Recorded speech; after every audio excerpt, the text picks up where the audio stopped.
Le Maroc vient d'enregistrer un autre gain, une autre victoire, celle du Kenya, qui a retiré la reconnaissance à la pseudo-république chimérique. Quel commentaire faites-vous?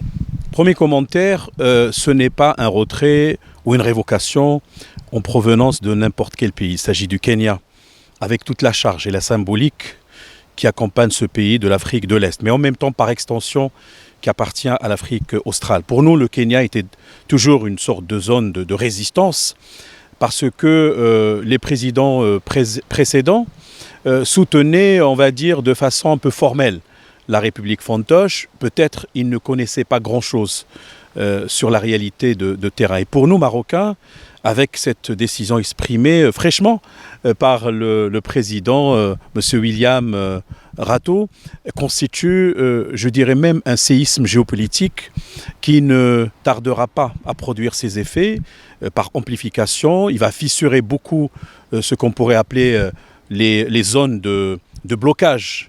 Parce qu'il faut rappeler une chose très importante. Et ça, c'est mon point de vue. Le Kenya ne fait que rectifier et réajuster le tir.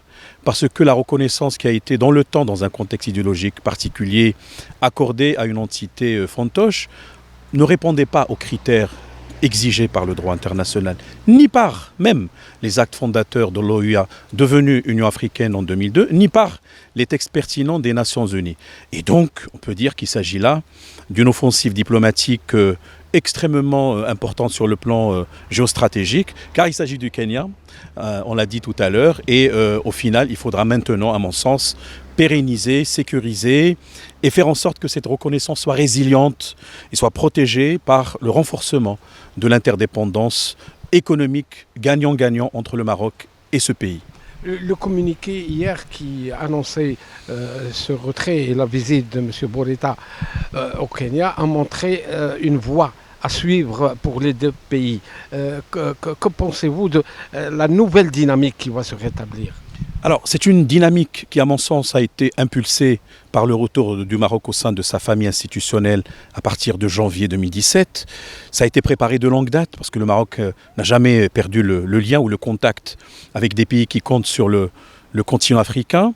Ça, d'une part, et d'autre part, à travers des mesures concrètes et opérationnelles catalysé par Sa Majesté à travers les déplacements, les multiples déplacements qu'il a effectués dans pas mal de pays africains. Ça amorce à mon sens un partenariat stratégique global. Il ne faut pas voir seulement que le Kenya en tant que pays de l'Afrique de l'Est, c'est-à-dire la corne de l'Afrique. Et on sait très bien, du point de vue du coefficient géopolitique, la Corne de l'Afrique est une région extrêmement importante. Vous savez, avec la Somalie, il y a à côté la Tanzanie, il y a également l'Éthiopie, il y a également l'Ouganda, il y a également le Soudan du Sud, il y a l'océan Indien, il y a des projections extrêmement importantes. Et si on regarde de l'autre côté, on va voir que le Maroc appartenant aussi bien à l'Afrique du Nord qu'à l'Afrique de l'Ouest, parce que la CEDEAO, il s'agit précisément de le rappeler, on pourrait imaginer des scénarios de collaboration de façon synthétique et combinée entre la CEDEAO, peut-être demain le Maroc en sera partie prenante, puisque même aujourd'hui, il y a eu signature d'un méga projet sur le gazoduc, partant du Nigeria en passant par 12 pays, au final le Maroc qui va alimenter l'Europe. Donc on peut déjà concevoir des coopérations de ce genre parce que le Kenya fait partie de la COMESA, c'est-à-dire le marché commun de l'Afrique de l'Est et du Sud. On ne peut bien entendu empêcher de souligner l'effet intégrateur considérable du projet du gazoduc Nigeria-Maroc parce qu'il implique non seulement les deux pays, mais également pratiquement tous les pays de l'Afrique de l'Ouest qui vont en tirer profit, que ce soit en alimentation en gaz, en alimentation en électricité. Et c'est un projet qui est à coefficient géoéconomique multiplié.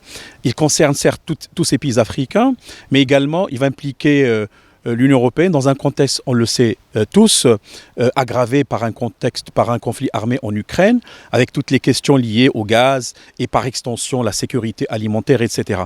Je crois aujourd'hui que le Maroc tout simplement renforce son statut de stabilisateur fédérateur au sein de la région et si son retour s'est fait en 2017 au sein de cette Union africaine, ça me rappelle le message et le discours de Sa Majesté qui a été directement présenté à l'occasion de ce retour, que nous sommes venus en Afrique, non pas pour diviser, mais pour rassembler.